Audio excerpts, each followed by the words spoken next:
Welcome to the Coffee Experts Club. If you're at all interested in anything we talk about in this episode, go ahead and check out the description down below, or if you even just want to know more about us, click on the links below. Now on to the episode. Yes, Coffee Experts. Good to see you, boys. How's the day? Hello. Good. We were just talking about how it's going to be freaking 70 degrees and sunny here tomorrow. Perfect. And I was just calling you a bastard because it's going to be like fun. It feels like snow here. I'm like, at least the sun's out, but man, it's freaking cold out right now. And Drew, you're in just like a balmy 70. Just enjoy life. I'm sweating in my house. Is it technically, when does rainy season start in Belize? Is it now? June. May. Okay. So you got a couple more months of nice weather. I was thinking about going and finding a jacket and putting it on the house. So I'm glad we're on the same spectrum. Hey, boys. So Coffee Experts, thanks for joining us. Great having you around for another episode here on Coffee Experts Club. I thought we could talk about something that we can all appreciate and all of us have to deal with. And all of us, man, it sucks when we're in the middle of it, but it's something that we have to tackle and have to really come at head on. And that is, when do you fire a barista or an employee in general, right? Like, I think that all of us, realize that hiring and firing is probably one of the biggest jobs within coffee, right? It seems like you're always losing somebody, always having to hire somebody. Part of that's the age demographic that we all hire. Part of that is that they're kids, they're dumb, man. They make dumb decisions, right? And then we, as the responsible adults, have to handle that. You know what I mean? But I do think it's about like raising up a culture and investing in a people and realizing those. Ben, I think you do a great job of talking about this, like investing in a generation that's not going to always be with us. I think we had a funny conversation about that last week, Ben, about when you started at Roasters and what kind of irresponsible, like derelict you were when you first started. And then by the end, by your leaving, you're like over 200 employees and are the COO of the business. So I would love to talk about today, when do you fire someone? What are the implications if you don't fire them soon enough? And Ben, I know this was something that you dealt with a lot of the Roasters days, of just the pains of letting people go and feeling the pain of playing players short. I remember, having to, even as a location manager, like having to constantly battle with that. Cause it's like, this guy sucks now, but if I let him go, now who am I going to put on nights? I'm going to have to move my people up to nights, which means my afternoons are going to suffer because those are my strong afternoon people. And it's just always bouncing like, do I have to do it? Like, can I, maybe if I give him one more week, he'll like turn around. I remember I had specifically a guy who was a closer, and I didn't realize it, but he would spend his closing shifts like just hours after, and he was the slowest cleaner. Until I started looking at the time cards, I'm like, dude, why is it taking you an hour and a half to close the shop?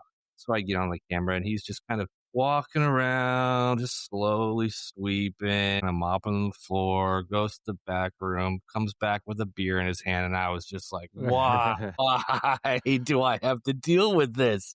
And then it's that right then it's that I know I got to get rid of this guy. But if I get rid of him, it's that same problem. I'm down. I don't have any resumes in the back. Like, is it worth it to try and stretch this out a little bit longer? Then it's like, well, shoot, if I notice this, my owner notices this, and then it's on me for letting this. It's this constant internal struggle, and it's one of the toughest parts of the job. Yeah. I did let the guy go eventually, though. I was like, you can't be walking around the shop with a beer, dude. Come on. Yeah, Cody Anderson. Just kidding. Cody was a stellar employee. Drew and I, though, are on both sides of this. Like, I feel like Drew and I are great to have on a show like this and to have this conversation, because Drew is so just like, Drew's a hard leader. You know what I mean? Like, he's like kind and he's generous, but he's hard. Like, he's not just going to let you just like get away with murder. Like, he's going to make, if you're not towing the line, you don't want Drew around, because man, he's going to make sure you hear about it. Whereas I can be on the other side of that, where I like, kind of like what you said, Ben. I'm like, yeah, like even in parenting, we have 4 kids, and Megan was like Drew. Like, we always talk about how Megan and Drew are very similar, but like Megan was like on the rules, on the kids. And I'm always like, did they understand though? Like, they understand the consequences, and like, but I really like this kid. You know what I mean? Like, are we sure? And then for me, it can fall into investment. Like, how How much have we invested? How long have they been with us? How long is it going to take us to get somebody else who understands our systems and understands our drinks and understands our flows? Like, man, Mm-hmm. I just hate like the prospecting process of like all the interviews, and that weighs down our managers, and our managers are already under the weight. But so Drew and I Yep. balance each other out good. So I'm excited for this episode. So Drew, you start. It sounded like you teed me up. Well, I mean, there's several things that go into managing people. It's organic, everybody's different. And when you need to tell one person to go left to do the correct thing, another person you might need to tell right to do the correct thing. And case by case, it's all different. And something that I personally need to get better at is, I can be a hard leader, but I think it comes from a lack of consistent documentation up front, right? As you said, I can be generous. Okay, the music was a little off color this day. It's fine, whatever. Just like I'll tell you in person, and then it happens again. And I'm less fine with it, and it happens again, but I didn't document it at all. Or same thing with like, oh, you weren't wearing your apron. You need to make sure you wear that. And then the next time, the same thing, until I'm angry about it. And it Which just you doesn't work don't that want way. to see. Which you don't want, like that's the thing is like when the horns come around the corner, you're like, man, I'm so effed right now. Like this is not good. Which I love, Drew. I love that about you. I love that you're gracious up to a point, Thanks. but then it's like, no more, damn it. Yeah. And as you mentioned, it hurts not just the leaders, underneath me, the managers, because I'm not showing that we need to hold the line when it comes to documentation, which is on a policy book. It shows that I'm loose in how we run things, and in turn, when I'm not here, they're going to do the same thing. They're going to mirror image what I do, and because if boss does it, that's probably how he wants us to do it. So I could get a little bit better at documentation. I need to get better at that. But at a certain point, there's when I can name 10 things off the top of my head that somebody's done and I haven't documented it, but just the fact that I can name it justifies a necessary change in the store. And if I'm feeling it and the manager's feeling it, I guarantee their coworkers feel it when they're with them. Mm-hmm. I think it's tricky. It's tricky because it's like you want to give people the benefit of the doubt, right? You've hired them because you thought they have a good energy. I mean, they've only lasted with you probably as long as they have because they've proven they can do it, right? Because we all know that there are people that fall out. We're recruiting for one of the island stores right now. Two of the island stores actually are recruiting for, and one of the managers said, "This guy's already. I'm not sure if he's going to work." And Drew said, "I think what did you say, Drew? It's like we know that at least 1 in 3 is going to fall out. I mean, like Usually. they're not going to make the cut. It's high pressure. It can be stressful. It's a lot of things to memorize. Not everybody's built for that environment, right? Like that's just how it is. Now it's not always like that. And that's the best part about coffee, right? Is that it can be a really cool gig. It can be a really cool job. You make great tips, really bumps up your hourly pay. That's what makes it so attractive. But I do think that it's tough when you've found that good energy, right? They've made the cuts. They've been with you amount of time. And you're just like, damn it, man, just do the right thing. You know the right thing. I've told you the right thing. Just do the right thing. But I do think there does come a time where it's like there's been too many infractions. Like I've given you too much grace, and like I'm gonna have to let you go. And I think that doing that in a way that's kind, right? Like this isn't personal. It's just if I let you get away with this, there are no rules to the ship. Everybody can get away with murder. And that's impossible to manage. And if you're a manager listening to this, or if you're a coffee shop owner listening to this, if you don't hold order in your business, then you're responsible for the chaos. I know it feels like they're responsible for the chaos. No, you're responsible for the chaos because you're not holding the line. Yep. And there are some people that you have to let them go for the sake of them being better. And the people that we've let go in the past, Drew, I think you've done a really good job at this. We're letting you go. That doesn't mean it's forever. I mean, maybe there's an opportunity where you could come back around in the future. Things would have to change. But for now, I've got to make an example out of you because you've known better. We've talked about this multiple times. You're consistently choosing to do the wrong thing. And this is the consequence. One of the things I learned early on after that stint at managing a location is it's really, really, really nice to handcuff yourself to policy because it just takes everything. It takes all of not only the emotional aspect of having to fire somebody, but it takes it takes a lot of the ability for you to negotiate yourself out of it by handcuffing yourself to that policy. Our policy book says when we go through the policy handbook with them, when they're hired, it says you get a warning, you get a written infraction, you get 3 written infractions, you're gone. If I just handcuff myself to that, then I can't really wiggle out of that. Sorry, our policy book says you've gotten 3 write-ups this past month, this past quarter. I gotta let you go, dude. You may be great, and that's always the worst thing is when it's a great employee. It's somebody who's amazing with customers or is a great, makes fantastic drinks, but their till is constantly off. the till is always short. I've had a few of those who are great with customers, great with drinks, put them on the window and they're awesome, but the till's short $25 whenever they're working. It's kind of weird how that happens. And it's only then. It sucks that those people go because you're like, God dang, just like you said, you're such an asset. If you could just like get out of your way and be great, it would be awesome. But if you handcuff yourself to that policy, then it takes the wiggle room out, because it does at the end of the day, especially when it comes to your fellow or your baristas who say, like you said, he's just letting this person run wild. What's the point? I might as well just take some product home. He doesn't fire anybody, so I guess I'll just start taking from the till too, and it starts snowballing like that. But if I say no, 3 write-ups is your gone. It can't be like, well, yeah, they got 3 write-ups, but no, it's 3 write-ups and you're gone. And I remember when we leaned really hard into that at Roasters, and one thing that we started doing was giving our write-up procedure was robust. The documentation was pretty serious, and one of the processes that was part of it was an action plan for improve, or a plan for improve. I don't remember exactly what we called it, but what steps are you going to take as the employee to get better? And we as the leader took it on to give them an action plan. But at some point we switched it around and we said, okay, look, you're getting this write-up for whatever it was that you've been doing. Here's the consequences of further. If you do it again, I'm going to tell you what's going to happen. But you tell me, you write down an action plan. You bring me some steps you're going to take as the employee, so that I know you're aware, and you tell me what you're going to do rather than me telling you. Then you have to hold yourself, or they have to hold themselves to that standard, to that line that they committed to. Okay, so smart. Performance plans are so great. Like, and especially Drew, what you just said, that's actually a super brilliant way to do it. Like, let them be responsible for it. Then they can't say they didn't understand. You created it. Like this, you came up with it. What, you can't tell me you didn't understand that this was going to be the construct. Like, you were the one that helped me draw this up. We both signed it. We both agreed to it. And now, like, all we're doing is living to the document, And I think that if you can just create some go-to, I think, Ben, that was also really, really smart of chain yourself to it. Don't give your ways reason to squirm out of this thing. You've made this really clear. This is the next step. Like, if you're not going to do this, there's going to be a consequence. And then, Drew dropped a great message into the chat today, for all employees to see. And that's like, hey, so like when we've talked to you about things and you continue not to do things, there's going to be a change. So said person, you can expect there's going to be a change. And it's good for like everybody hears that, And it was like Mad Dad just talked, and man, let me tell you what, you're not going to like when wait till your father gets home. You're not going to like this one, and it's not going to feel good, but man, it's going to be good. I think it was like the 3rd iteration of that message. I thought you phrased the it first perfect. word taken out. I had to rewrite it a couple times. To Drew's point, though, with the action plan, the one thing that makes that great as well, though, is it very quickly weeds out the people who you are writing up because they're making genuine mistakes. Like, they just, oh my God, I forgot to stamp the cups again. That was the Cody Anderson. It's like, dude, just stamp the cup before you leave. And it differentiates those people who are like, I made a mistake just because I'm forgetful or I'm not paying attention to, from the people who I made a mistake because I just don't give a shit.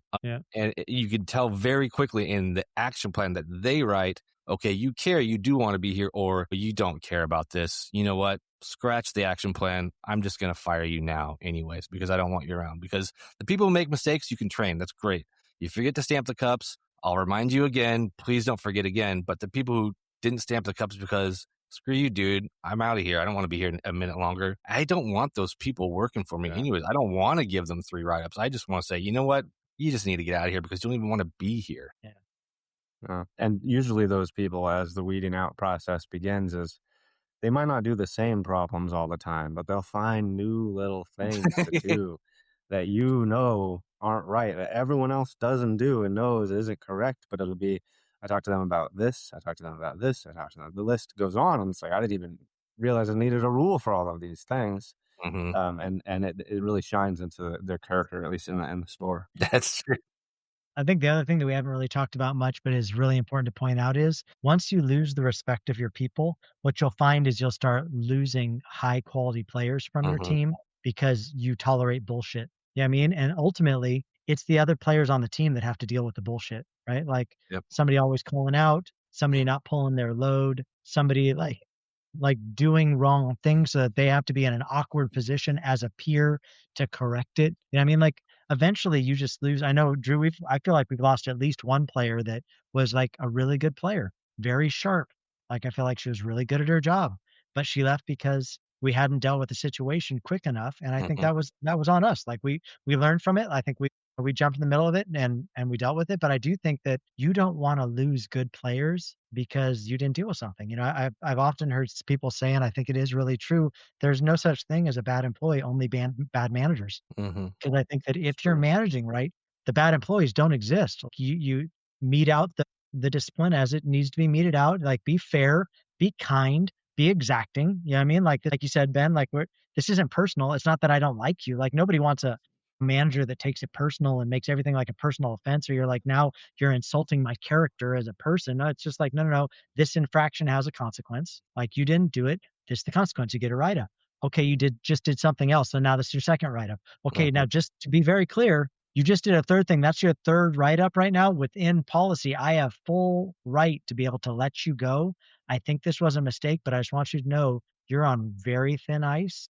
And I would really ask yourself if you want to be here. You know what I mean? But if you can just stick to these are the policies, and you know, if you want like help with your handbook, I think that's something we would always love helping you out with here at Collab team. I think we've drawn up a ton of handbooks and drawn up a ton of policies. And if you're like, hey, Aaron, if I could really use that, just hit us up, DM us on one of our socials, wherever you're watching this, wherever you're listening to it. Hit us up on Instagram, hit us up on TikTok, hit us up on Facebook. We'd love to help you with that. But I do think it's very important to have a manual that Mhm. everybody signs and that you refer back to when you start meeting out discipline. Yeah, and it's much easier to do that out the gate than Yeah. to try and especially like in like what you're talking about, if you lose the respect of your employees because you're not taking action, it's much easier to set those policies, set those in place before you begin than to try and halfway through, your shops are falling apart. You're like, oh my gosh, I need some rails in here because the stuff's just falling apart. If you start from a spot of hardline policy. Like I remember when we first opened the location that I was managing, I had a rule that everybody had to wear a towel on their belt loop. We didn't wear aprons, but I was like, you know what? I want to make this one rule Yep. that is semi arbitrary. Why do you have to have a towel? You can put a towel on the counter, but for me it was I want to make this one rule that's very visible if you're not following it, because it immediately tells me, do you care? You do not care. And it was always, I was like, put a towel on your hip, put a towel on your hip. This is me telling you that I care about specific things, very specific things. And it immediately just sets a precedent of like, oh, this guy is going to pay attention. He Yep. wants things done the right way. So I need to follow that rule. Way easier to do that when you're starting out than to be like, a year into your business and go, hey guys, we care about rules now. and then everybody goes, oh, this was supposed to be the fun place. I'm out of here.